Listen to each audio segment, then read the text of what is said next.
against the wall. But you are a strong person, so baby keep moving on. Don't let nobody stop you, honey. So look up your pants and just stand tall. You won't stay alone.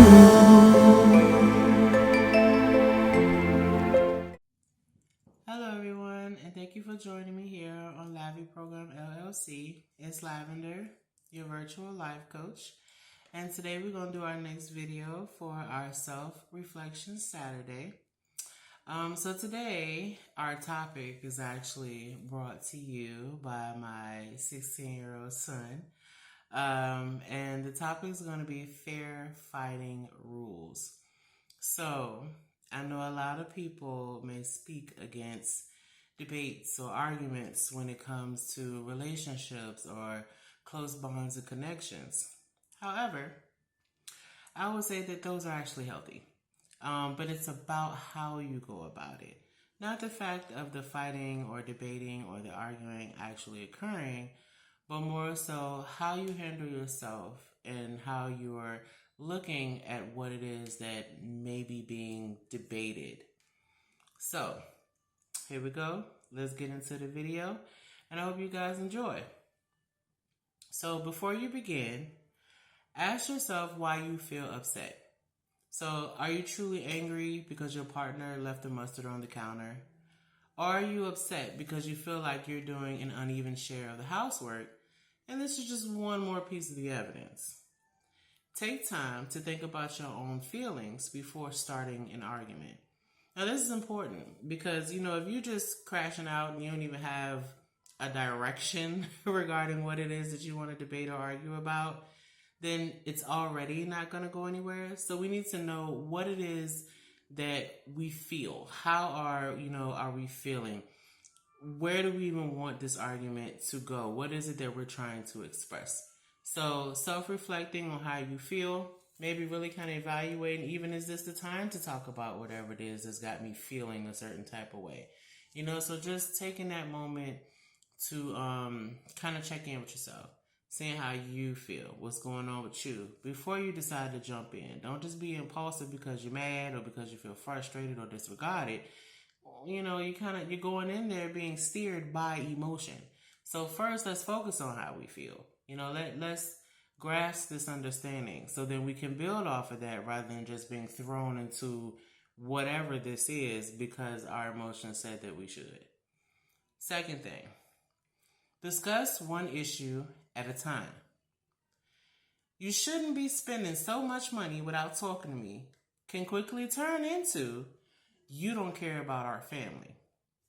Now, you need to resolve two problems instead of one. Plus, when an argument starts to get off topic, it can easily become about everything a person has ever done wrong. We've all done a lot wrong, so this can be especially cumbersome. So, making sure you discuss one issue at a time. Now, sure, this might be a confrontation where, you got a lot of things you might have held in, and now you're trying to just release it all. Like, it's coming out like vomit or diarrhea of the mouth. But when you're doing that, not only could this potentially limit someone's opportunity or the other person's opportunity to I don't want to say rebuttal, but to give you feedback or some type of response to the things that you're saying are issues that you're bringing up, it really doesn't give them that time to do that. Instead, it's more like a point the finger kind of thing, because now I'm just telling you everything that's wrong with me and what I feel is going on, but I'm not giving space for that to really be discussed. Instead, I'm just throwing out wrongdoings or things that I feel have been wrongly done to me. So it doesn't really go anywhere. It doesn't help to establish something that could be effectively addressed. It's more just like a venting, mechanism that's being done out of defensiveness, and also maybe too out of a lack of feeling like you haven't been heard, All right, so the next thing, no degrading language, ladies. Discuss the issue, not the person. No put downs, swearing, or name calling, which I know we good for. Degrading language is an attempt to express negative feelings while making sure your partner feels just as bad. This will just lead to more character attacks, while the original issue is forgotten. Because now everybody just going to be defending themselves. Nobody's really discussing the issue anymore. Instead, we're discussing what this person said, how they felt about it, what they feel about us. Like, it goes nowhere. Name calling goes nowhere. Calling somebody out of their name or trying to beat them down, pointing out negative characteristics. It's like, it ain't really no point in pointing all that out because guess what? You was with them. So, if you're going to say all these things about them, it's like, well, you got to take some accountability to the fact that must have been what you liked because you stayed with them. And if you didn't, well then, if you didn't like it and you didn't walk away, but that's not a them issue. That's a you issue. Don't shoot the messenger. All right. Next. Express your feelings with words and take responsibility for them. I feel angry. I feel hurt when you ignore my phone calls. I feel scared when you yell. These are good ways to express how you feel. Starting with I is a good technique to help you take responsibility for your feelings. No, you can't say whatever you want as long as it starts with I. So, basically what this does is it makes sure it eliminates blame. It's more so of the individual who's expressing themselves reflecting that these are internal thoughts and feelings. That it isn't necessarily bouncing from you, even though you may play a part in it or something you've done may have played a part in it, but this is how I feel about it. This is my perspective, because that's really the only perspective that you can really speak on. Because you could have 20 people in the same room, an incident occur, and you still got 20 different perspectives of what went down. So, so we have to really take account into, let's speak about ourselves and let's only talk about ourselves, because placing that blame, it does not go anywhere. You're only now going to be in a big mix of everybody defending themselves. All right. So next, take turns talking. This can be tough, but be careful not to interrupt. If this rule is difficult to follow, try setting a timer, allowing 1 minute for each person to speak without interruption. Don't spend your partner's minute thinking about what you want to say. Actually listen. So, I get that sometimes we may get defensive about things that are said or described in the depiction in which someone else has seen it that might differ from our own thought or opinion or viewpoint of something. And while that's okay, we still need to, hear these people out. Because if we're not hearing both sides of the story, we'll never find a healthy median where we can accommodate the situation, which should be the ultimate goal. Because accommodation means that somebody or both is going to lose something. And relationships come with sacrifice. It comes with compromise. And it's about doing those in a healthy way. Not just us arguing and going back and forth about it and having no resolve. And we're talking about this now for the next 3-4 years or more. But let's actually address the issue. Hear what this person got to say about it. I heard you say ... and then finding that middle ground where you now understand not only your piece of it, but your partner's piece of it. Because if we don't understand the other person, you really can't, fix it either. Understanding something and agreeing with something are two different things. Doesn't mean you have to agree with that person's opinion at all or how they see it. But at least being able to take yourself out of your pair of shoes and placing it in that person's shoe. And really asking yourself, how would I feel if that were me? Like really being honest to yourself about that. And you don't even have to blast about that and be like, oh, well, I would feel this way and this way and this way if it was me. That doesn't necessarily have to be something that you share. But at the same time, it's about making sure that you hear that person out. Because the same way you feel like your words are valid, don't you think that person feel like their words are valid too? Just saying. All right. Next one. No stone walling. Sometimes the easiest way to respond to an argument is to retreat into your shell and refuse to speak. This refusal to communicate is called stonewalling. You might feel better temporarily, but the original issue will remain unresolved and your partner will feel more upset. If you absolutely cannot go on, tell your partner you need to take a time out. Agree to resume the discussion later. So just communicating, hey, you know what, right now, this is hard for me. And I ain't saying use that as a way of escapism because you don't want to address what this person is saying. So now you want to try to escape from the issue. Problems ain't going to go nowhere when you do that. It's only going to come right back up again. It's going to keep on knocking until you finally sit down, listen, address it, and get through it. Not around it, not under it and over it. No, go through it. You have to go through it. So that way the issue can be resolved. And if there really is a point where there is no resolve, then maybe there needs to be healthy discussion about you all amicably separating. You know, sometimes that's the answer. When everyone or each piece of the party has done whatever they can, has gone through and tried to provide whatever it is that they can to it, and still is no resolve, there's only one answer that's left.